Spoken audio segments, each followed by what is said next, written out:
All right, we are black. Speak for yourself.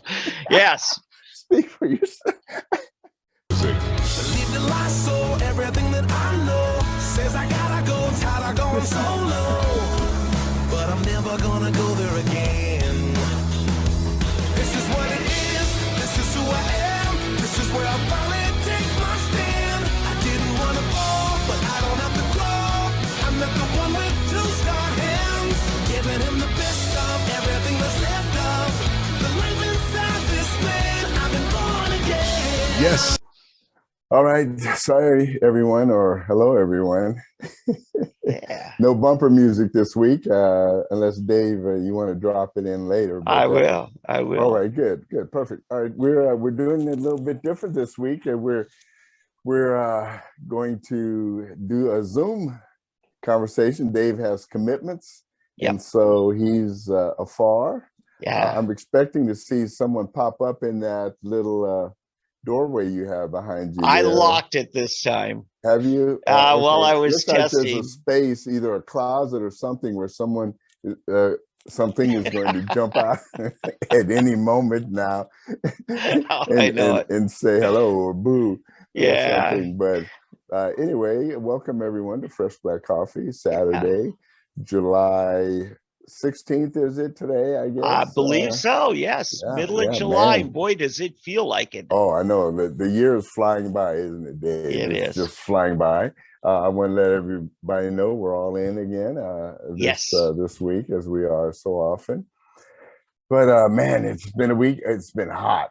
You know, it's so funny because I thought we never would. I thought we'd never finish the rain and the cool season. Summer would never get here, and now that summer's here, it's like, is summer ever going to end? I think in Tulsa now we're ready for it to be over. My neighbors just got a new hot tub, and I think they're ready for it's a cool tub. I think they put ice water in it, and they get in there every night and cool off. It's funny, even the birds aren't afraid of us anymore, and the squirrels. I come out and water, and all of the birds, instead of them taking off from me, they all come now. All the birds, and they fly through my water. I throw water in the air, and the birds fly through it, and the bugs fly through it. I'm like, I feel like St. Francis of Assisi. I attract all the critters because they're all. I mean, I got wasps.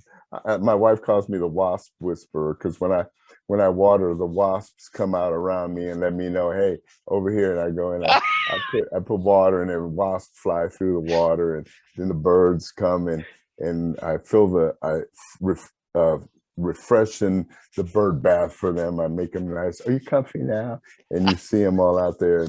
And the cardinals, they're a little more cautious. So what they do, they like what they do. They'll go under a bush, and they want you to water the bush.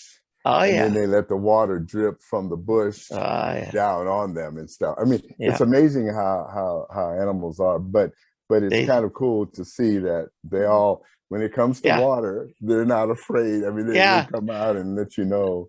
So I got to tell you, yesterday I look out the back door to the patio, and I've got these patio chairs with cushions, and I saw a squirrel laying on top of the backrest cushion, the top part, and he is spread eagle on his belly. He's too tired to move. That's what we have. Our fence, we have the post rails. And they're always like they're hugging around, just like this out there, especially if it's wet. Once we wet, and they're just laid out there on it, just cooling it out there. And it's funny because we have this dog, it's a poodle, but he doesn't care about the squirrels at all. So you have the poodle walking around down at the bottom, and the squirrel just laying there looking down at him, hey, he said, what's up? What's up? Well, Eddie, I got to ask you, I hear you're doing some interviews. Your book's getting some reviews. You're on second printing already? Yeah, we you're funny. It's good. Yeah, we've as you know, in the last week, I think we talked about it, or a week before. Yeah, we've got the new cover and the new everything on it. And I actually have a publicist now. Good. And this is the new cover y'all have sent. It's got a black arm and chain and a white arm and chain. But it's the same book, just different cover. As I say, you can't judge a book by its cover. Yeah. Same thing between the covers, but yeah. I mean, I'll be real honest with you, Dave. I think we talked about this before. I still like the original, just plain simple. Yeah. Y'all have sinned. But yeah, I did my first interview this last week, and it went well. It was with it's a big national podcast out of North Carolina. I'm doing another one this week, and then two more the following week, which are more nationally syndicated. And hopefully, eventually, I'll make it to maybe somebody will see me on Newsmax or Fox or somewhere. But we'll see if I'm not too controversial. Well, that's what I want to get into, Eddie. You know, every time I write something, you know, there's some things that, okay, this is not a big deal. And then there's other things I think, okay, now people are going to get worked up about this. And you never can tell what things are going to press buttons. Has any of that happened? No, but the lady, actually, by the way, I have to say, it was a really, really nice interview, a Christian lady, but I was surprised. She was really really nice, but anyway, she was just shocked by so much of what I had in there, and I'm not surprised. As you know, Dave, there's so much in there that nobody ever knew. Yeah, you know, you just don't know. Oh, you know? I'm surprised. I mean, a year ago, I started doing this project with you, and you know, you talk about the donkey's famous quote from Shrek: "Your layers, you got layers." Eddie, I mean, you've got layers. You know? But and the book has layers because there's so much in this book that people just don't know about everything. And a lot of the really shocking, especially in the Black community, this critical race theory, it's so important that people understand. And I know I used to get in trouble with a lot of Black people. I talked to some of especially the older Black citizens, didn't like the fact that I was exposing secrets, you know. They didn't like the fact that I was airing dirty laundry among white folks, you know, like, and I'm thinking, you don't think people see our issues? And I just want to give an understanding to where this comes from. And until you see where this comes from, you can't get help. It's like going to the doctor and saying, "Hey, doctor, I've got this big rash," and they don't, you know, not finding out what's causing the rash, right? Yeah. You need to find out what's causing it, or like the deal, you know, I've got this venereal disease or I've got AIDS, without finding out where you got it from. Yeah. And so it's a very, very important that we go back and find out what the cause is. And that's what I kind of do with, you know, the situation in the Black community, where we're I better I always get you for pounding the table, and I know this with Kim. Where a lot of the situation that the Black community is in now, where it's coming from. And then why the white community and the church in particular, this is really written, I think you'll agree, primarily to the church, and where the church, the fault of the church lies, and what the church can do and should do, and so forth. Absolutely. And that's what this is really about. But it's historical, it's biblical, it's political. It's all three into one. And it's like, and that's the problem to me with Christians, with a lot of the church and the pastors.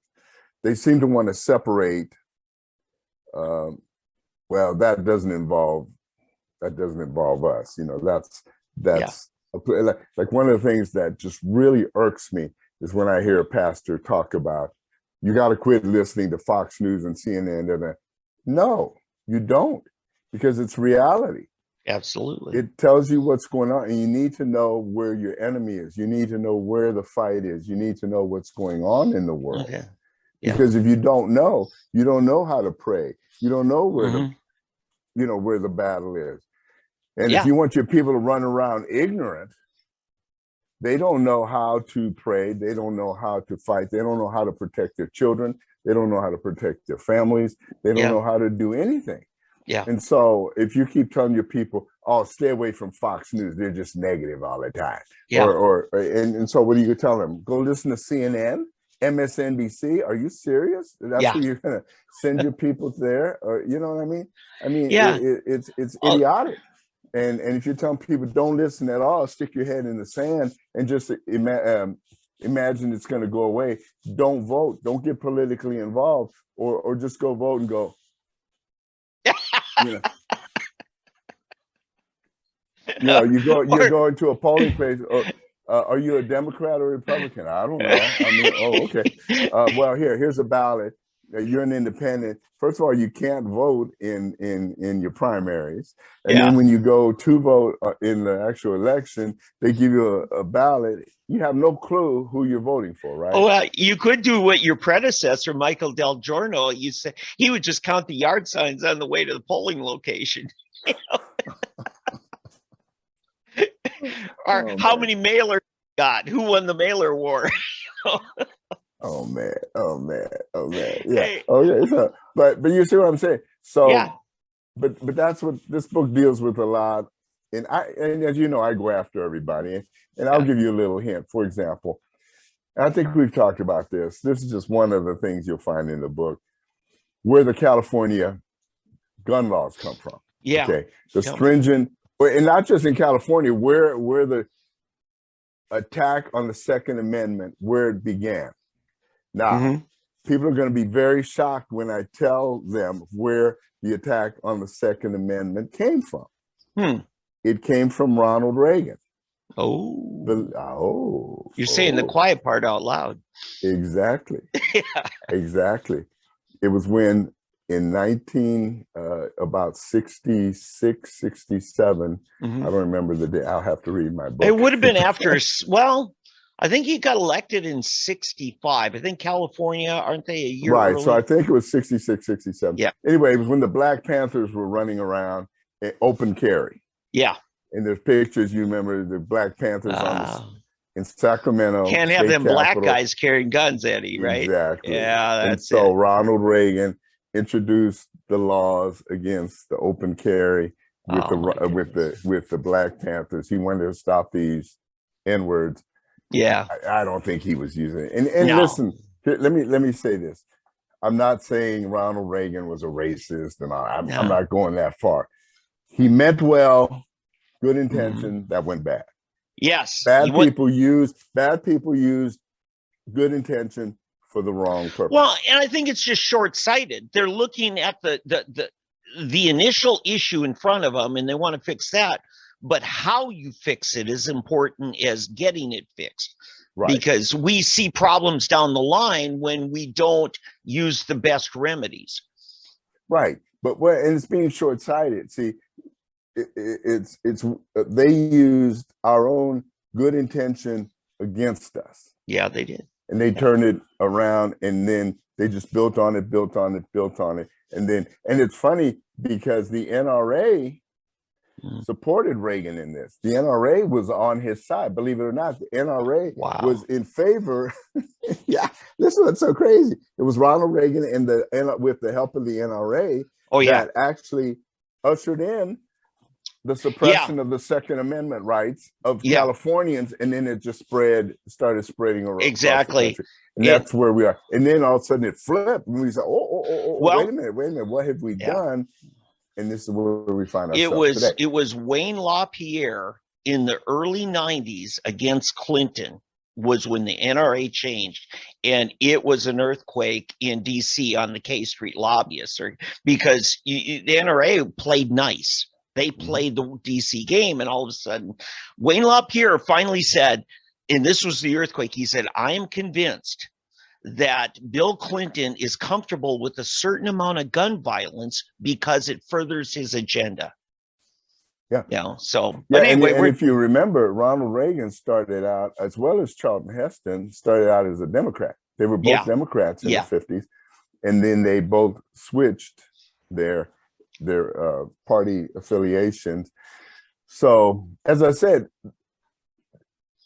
it's so funny. If you read, you'll also notice, like, for example, the NAACP, believe it or not, was founded by Republicans. It was all Republicans that founded the NAACP. Now there's not a Republican alive involved with the NAACP. So this is it's been a real switcheroo, right? The Ku Klux Klan was formed by the Democrats, but now the Democrats make everybody believe that the Ku Klux Klan is a Republican organization. Yeah. You know, so these are the things that have to be straightened out in people's minds, and this book will help you get everything properly organized in place, and then understand what your fight is. Say it deals with critical race theory, it deals with white guilt, that there should be none, you know, all of these things, social justice. There is no social justice. There's just justice, all of these things.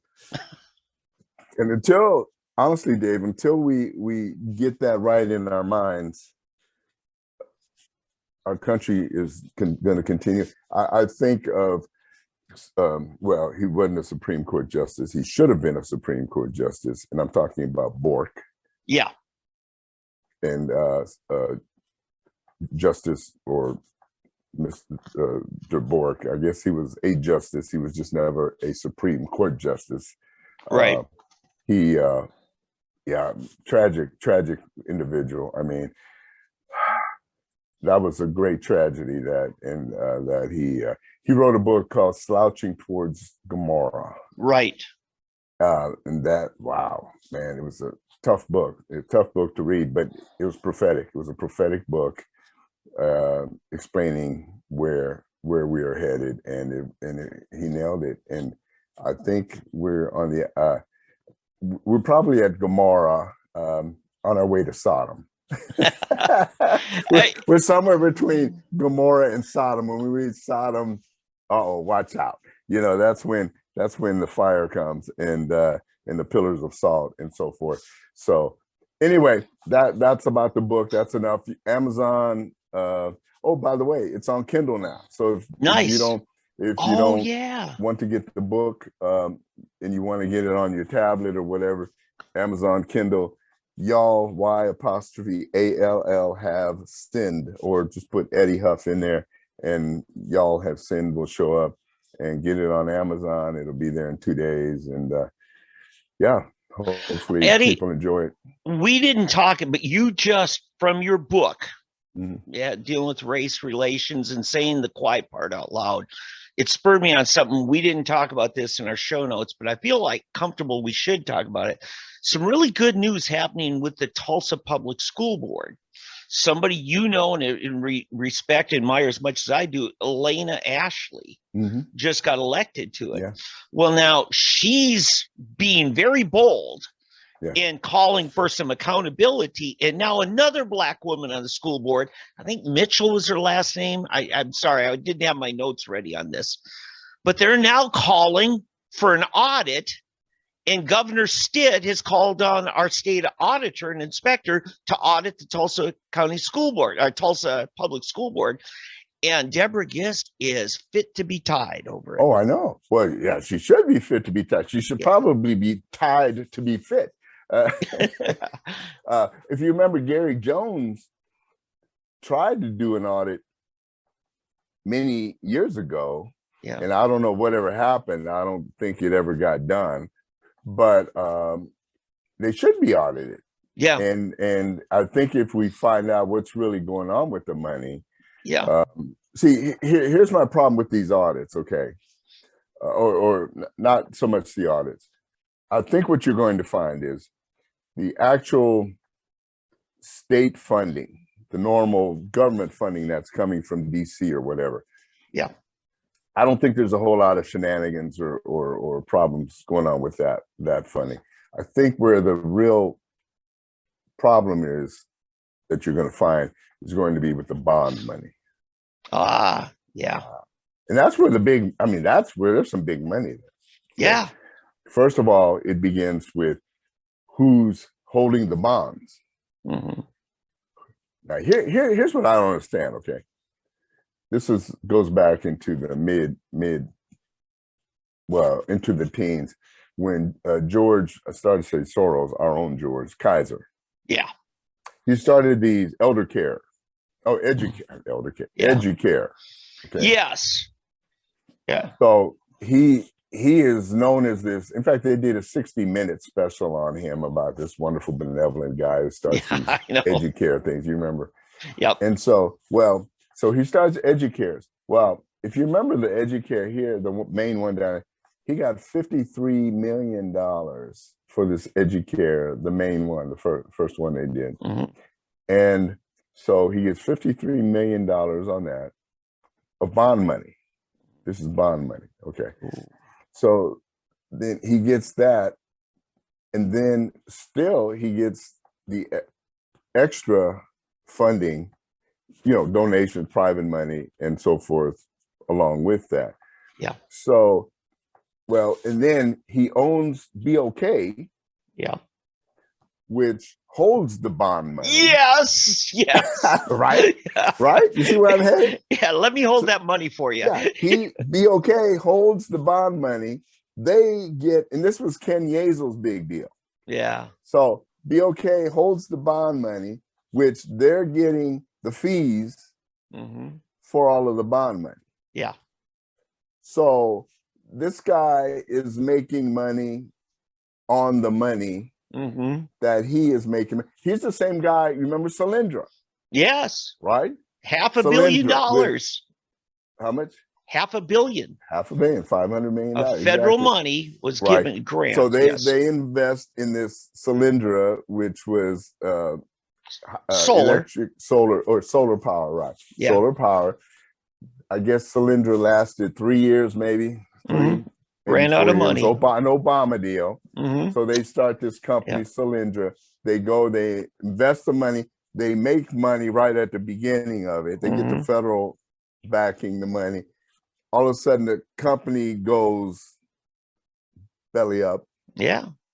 They get all their money out, go bankrupt.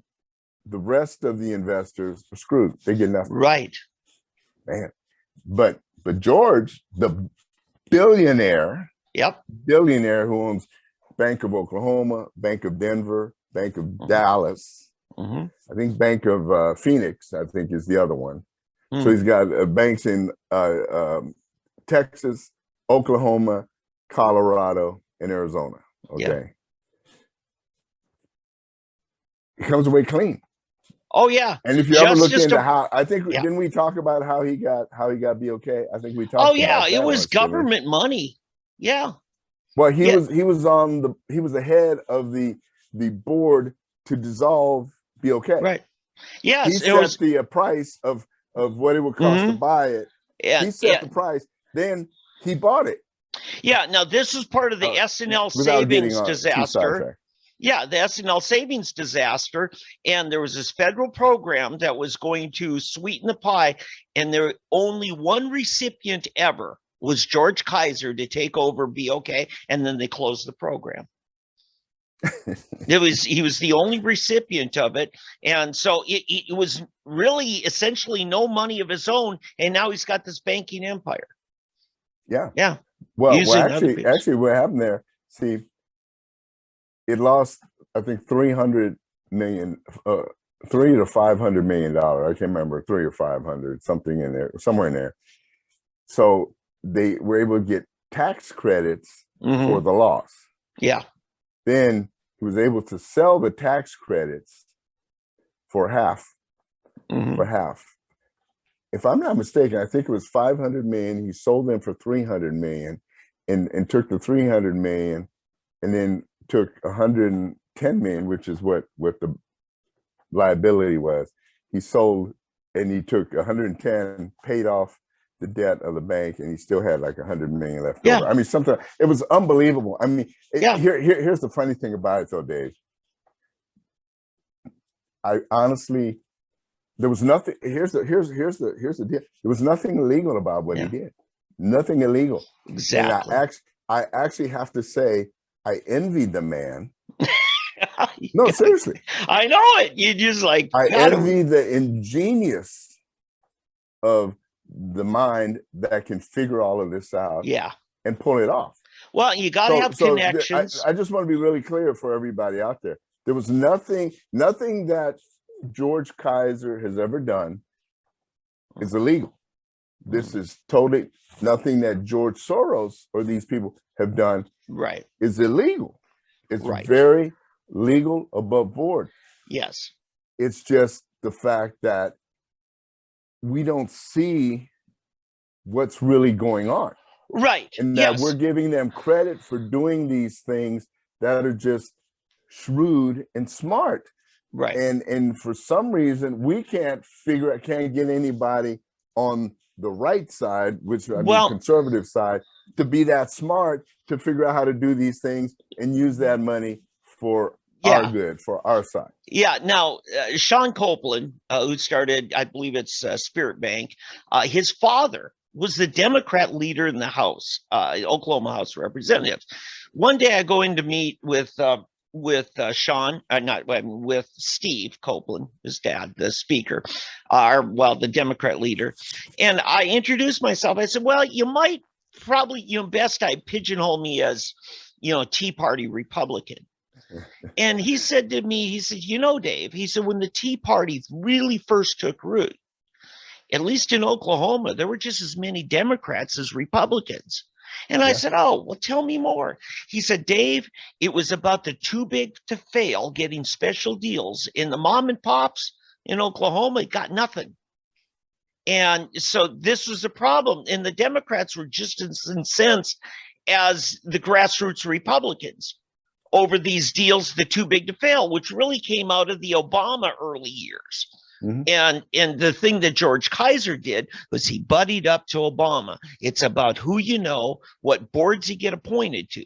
And George Kaiser has done that very effectively. Yeah, and see, it's interesting.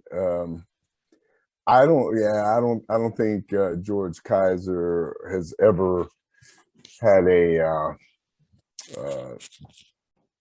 conservative bone in his body. Okay, I don't think he's ever thought about going. But as far as the common person, we're there again. Democrats are coming over to the Republican side because they see what's going on. Okay, they see what's going on. Yeah, but I'm afraid we're going to do that. I don't know if you know, but even back on the KFAQ days, I predicted the death of the Tea Party. And I remember a good friend of ours that is affiliated with an organization that is it by the month of September and the day after the 11th. Yeah, sure. So anyway, and I remember saying that basically, that whole Tea Party movement is dead. Right. That doesn't mean and they didn't believe. They didn't want to believe it. And see, I saw it coming because, and here's what killed it. What killed it is you got people in it for their own. See, like the hippie movement. Okay, I always like to talk about this. Yeah. The hippie movement, I believe, was a legit, very it was pure. Yeah. Okay. I was a part of it. I came in on the tail end. I came on the bad end. Okay. And excuse me. I apologize to everybody. I'm trying to get this thing squared away so that I can. So the technology. I'm not tech savvy, but anyway, as long as you can hear me and hear me properly, it's good. I just don't want this covering my mic part. You're still hearing me properly, right? Yeah, we are. We're good. Okay.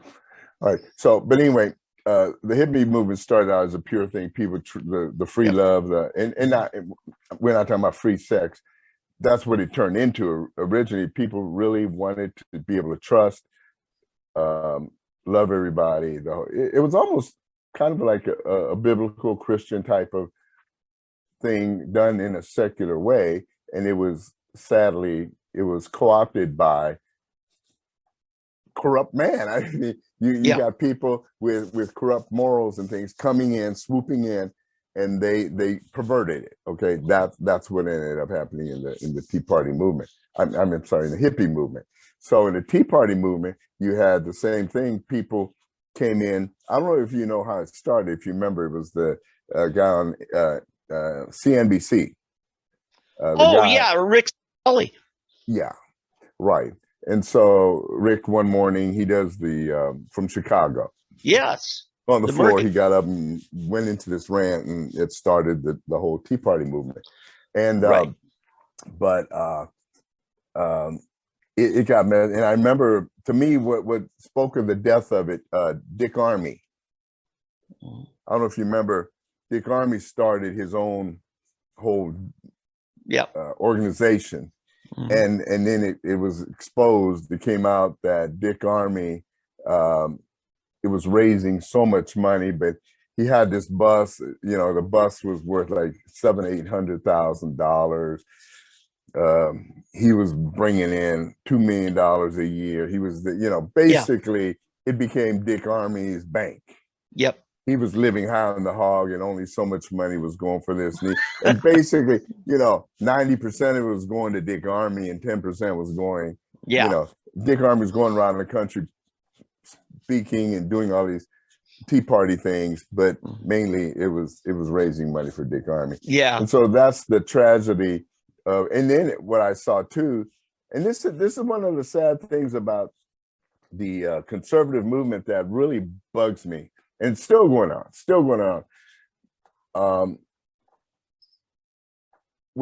It's like, what's the thing? It's like herding cats. Yeah. Here's how I'm going to tell you. Now, I've said this many times, and it kind of irks me.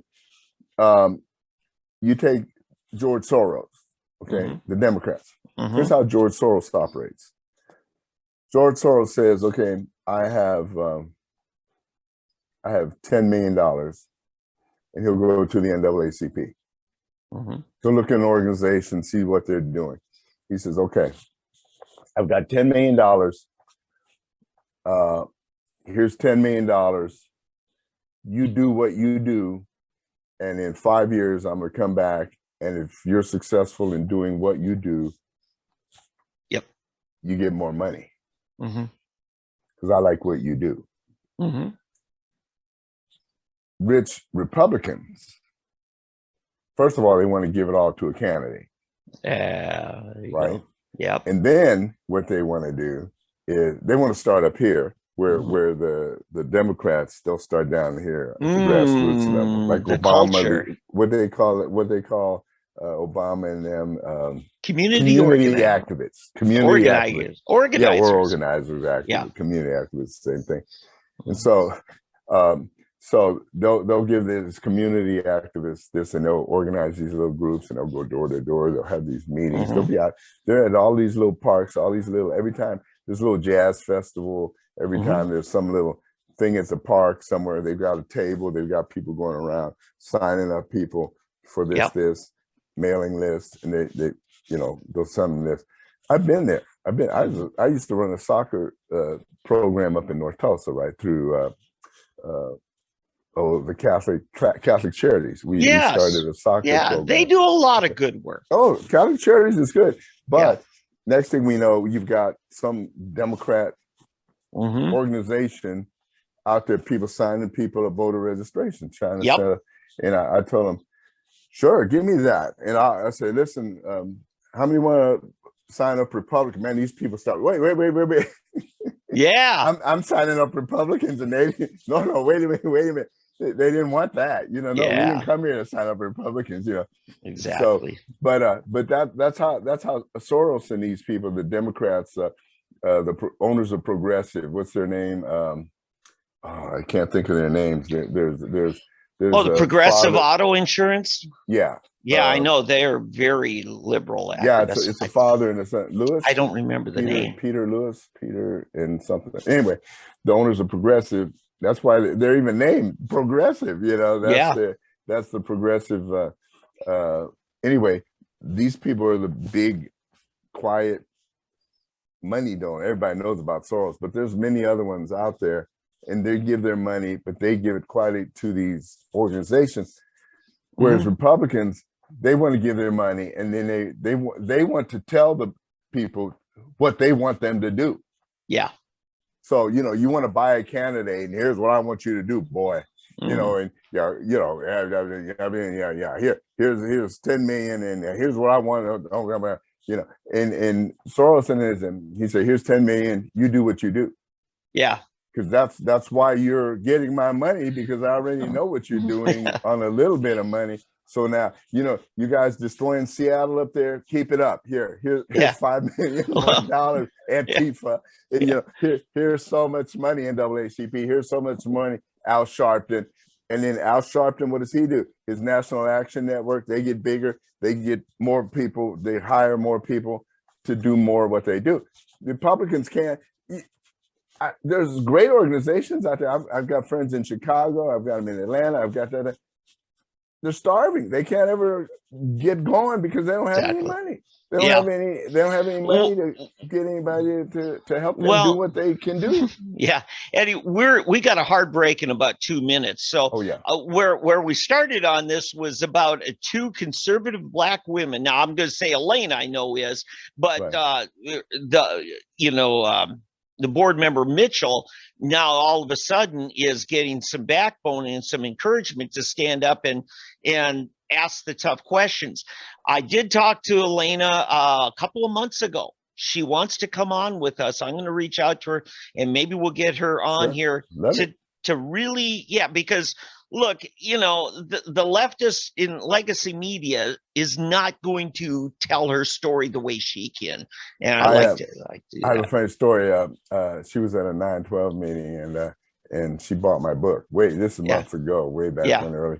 And for some reason, I thought she was somebody else. And so I autographed it, signed it all to the wrong name. So I've got, and she was gone, or somebody took it to her. So I owe her another book anyway. Well, there you go. So I'm looking forward to seeing her again. Very nice lady, very, very nice lady. So that'll be good. What do we got coming up on the other side of the break? Oh man. Joe Biden's fist bump with the Saudi prince. We got to take care of that, right? Yeah. The new variant of COVID. It's a big deal, Dave. It's a big deal. This is. I'm shaking in my boots. Yeah, don't quote me. I'm telling you, CNN, ABC, CBS, NBC. They're warning of this new strain just in time for the election. Right. All right. What else we got? So those are the things. I think we've got to talk about Trump. We've got to talk about Ivana Trump real quick. The University of Pennsylvania's nomination for Woman of the Year, and the dark horse for president, the Democrat nominee for president. So we've got to that in we double should have all digits. seen this coming. We should have all seen this coming. But when I say you'll say, oh yeah. So all right. Anyway, looking forward. That's coming up on the other side. All right. Be back in a minute. Van Risingham. Hey, by the way, while we take this break, I'm going to go ahead and speak about my book. It's called Y'all Have Sinned, and it is available on Amazon, Barnes & Noble. Yeah. And eventually we'll get it up on one of our websites. I hope we do a good review of it, Eddie, you and me. Yeah. As a project. So look for it. If you'll go to freshblackcoffee at gmail.com, freshblackcoffee@gmail.com, give us your address and everything. We'll keep you abreast of everything. Okay? Anyway, in the meantime, we'll get back to the show. All right. We are black. Speak for yourself. Yes. Speak for yourself. You're going to put that at the beginning. Okay. Speak for yourself. There we go. All right. What you got for me, Eddie? Oh, yeah. Hey, let's do a couple of things. As you know, our dear president, Joseph Biden, Very dear. He has made this trip to Israel and to Saudi Arabia, and he did the fist bump with the crown prince. But he was hoping for oil. Well, the premier of France told him, don't waste your time because there's no oil. Yeah. Tapped out, literally tapped out. Sure. Well, Fox, I was just on Fox checking it all out, and there's a conflict here. Fox, I looked at 2 hours ago, they say, oh, he's gotten a promise of more oil. And then an hour later, they say, well, no, they can't. So we don't know which it is, because they've used up 10% of what they can get, and there's only able to do 13%. So there's maybe 3% more.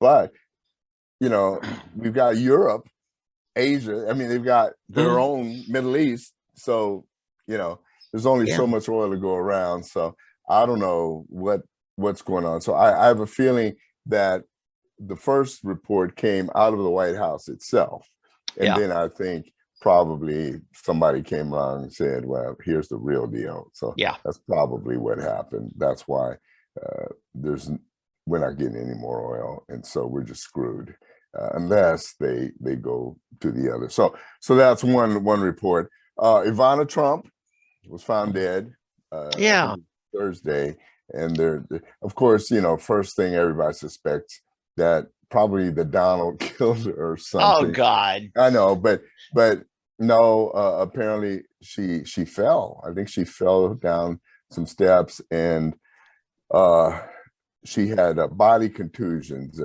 I think what happened, she probably they're not going into it. The only thing I can think is she may have cracked a rib and punctured a lung through a cracked rib, or broken her neck.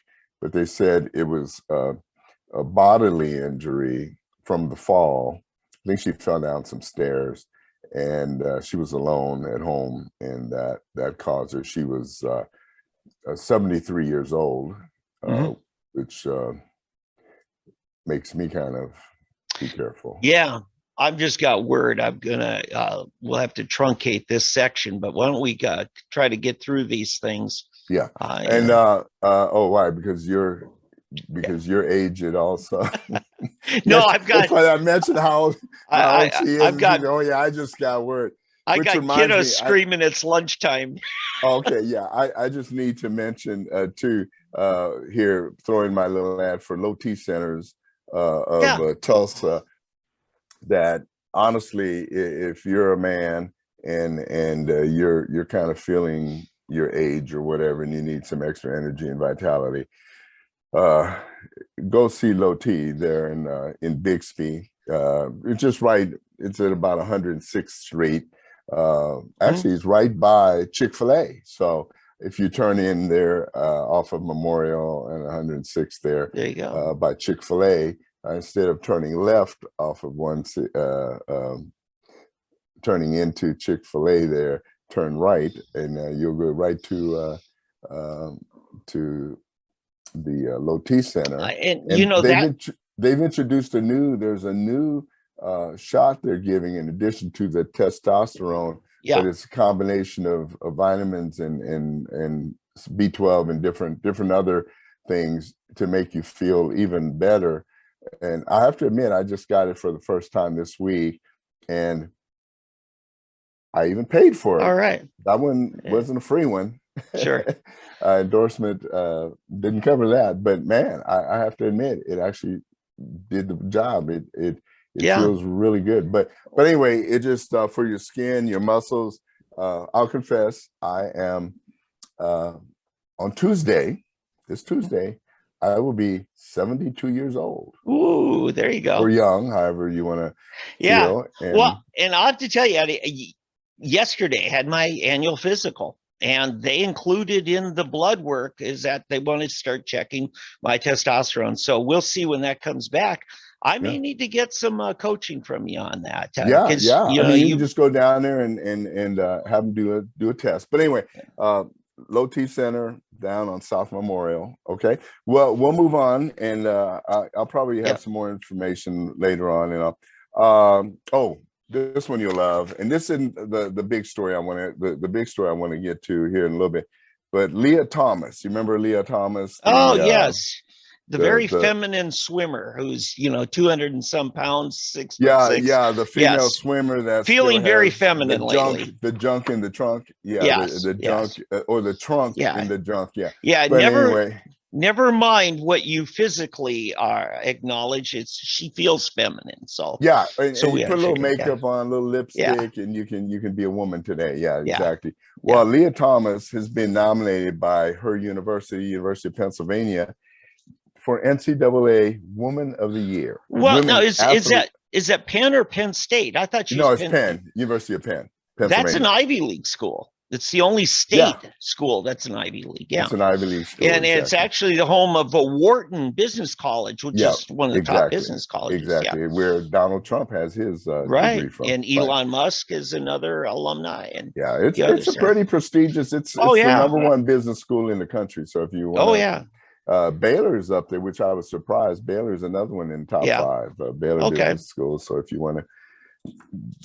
get a good job and be known for your business, right? I'm partial to the Texas Tech School of Business. Of course. Yeah, especially in the oil business. Hey, so I think we only really have one more story left here since you have to go and cut it short anyway. There's a new strain of COVID coming, Dave. Okay. And this is supposed to be a big deal. It's supposed to be the big strain. It's called the BA.5 strain.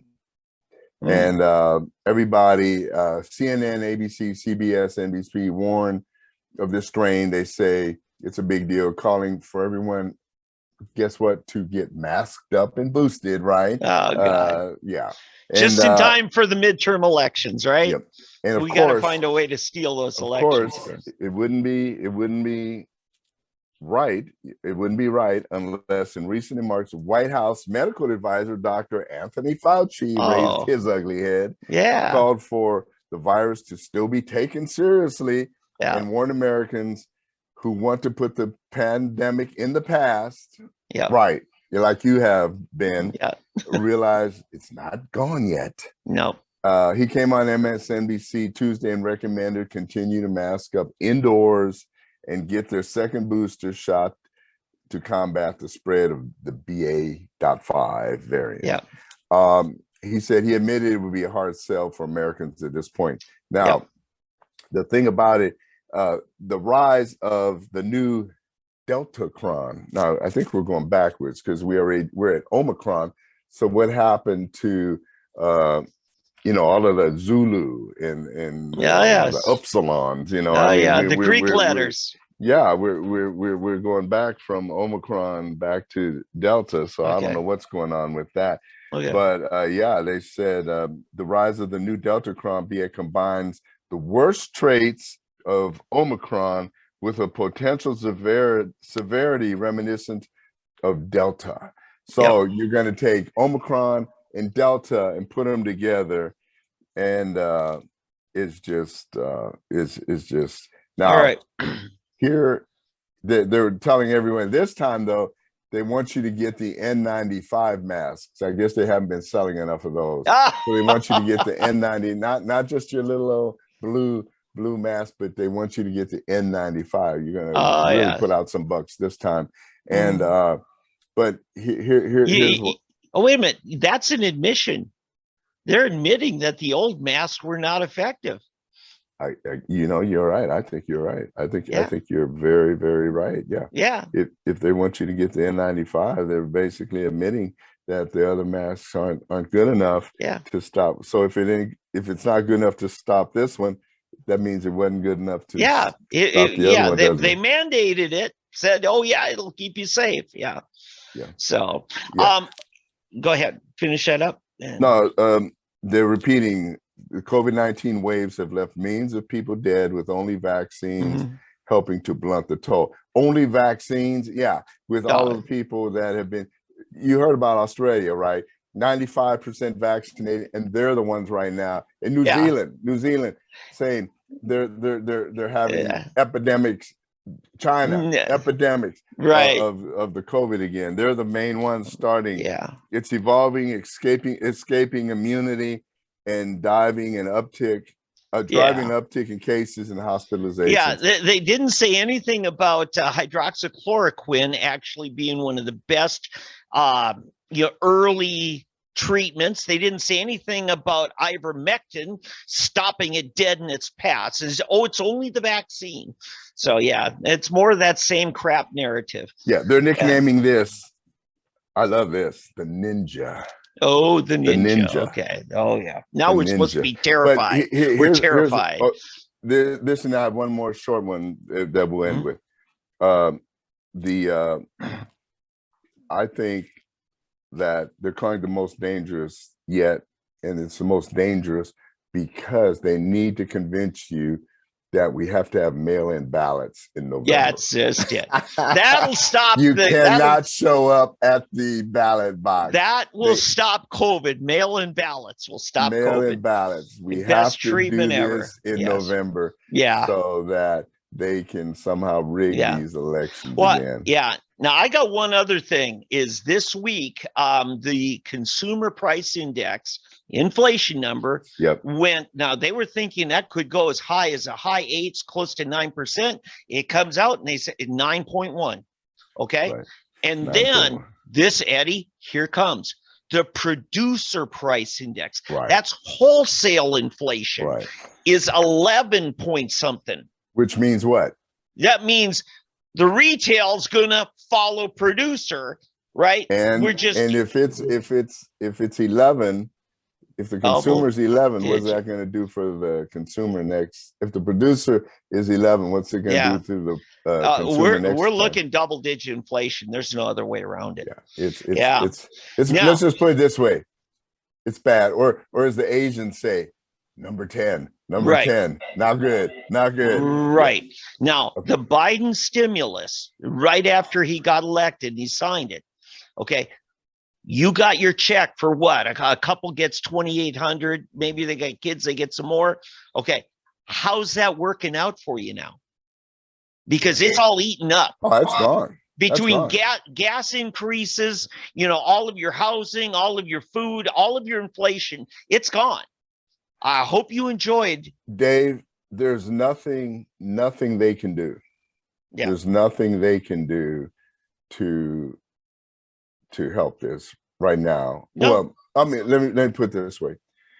There's something they can do, but they can't do it because it will make them look bad to the useful idiots, basically. Yeah. The people who are in the know what they need to do, but that won't get them the votes. Yep. So what they will do is try to get the votes, which is only going to make it that much worse. I mean, it's just digging deeper and deeper and deeper and deeper, and it's bad. But which leads me to the final story, and then we'll end it here. Yeah. For 2024, we know what's going to happen this 2022, or what we assume, unless midterm they cheat, elections, unless they cheat, which I hope because. Oh, by the way, I'll just throw this out there right now. Last report, Liz Cheney is down 20 points in her own reelection. And now, I got an update this morning. Trump's PAC just threw another $500,000 in to help defeat her. Well, good. I mean, they need to. The only fear that I have, and I hope the Democrats in Wyoming are smart enough to get rid of Liz Cheney. I mean, I think they're smart. I think Wyoming Democrats at least have enough integrity, like Oklahoma Democrats. I think Oklahoma Democrats are smart enough to not want these people that are up there at the top. The only Democrats in Oklahoma that are in some way maybe too dumb are the city dwelling Democrats that will vote for Deborah Gist and our Democrat running for governor. The wealthy out in Jackson Hole are about the only ones that will still vote for. That's the only fear, but she's got to go. To watch her at these hearings, January 6th hearing, and you know who's running the hearings this week? No. Kinzinger. Oh, Yeah, no. Adam Adam Kinzinger's running. Kinzinger. All right, but so there's a new book just out. It just came out. Yeah. And he was on. I'm surprised that Greg Kelly's the only one who had him on. There's Joel Gilbert. He's an author and a videographer. He's got a new documentary that just came out this week, and it's called Michelle Obama 2024. Oh God, no. Oh yeah. Oh yeah. Well, you know what? She and her husband may be the ones actually running the country right now. Well, that's what it's. But you've got if you haven't ordered this documentary, get his book. He shows that she is following the exact pattern of Barack. Oh God. Back in 2006 to 2008. Here it comes. She gave the keynote speech at the Democratic convention. Yep. The last time, which is what Barack did in 2008 or 2007 before the 2008 election. They've got everything set into place for her to run and replace Joe. You heard it here first, folks. Michelle Obama 2024. Michelle Obama 2024. Right. That's what they're setting up for. So, but this book and this documentary exposes all of the stuff. She is not popular like Barack. It shows how she has been betraying the Black community forever. She didn't grow up in the Black community. She didn't grow up a friend of the Black community. No. She has betrayed the Black community the entirety of her life. I mean, it's bad.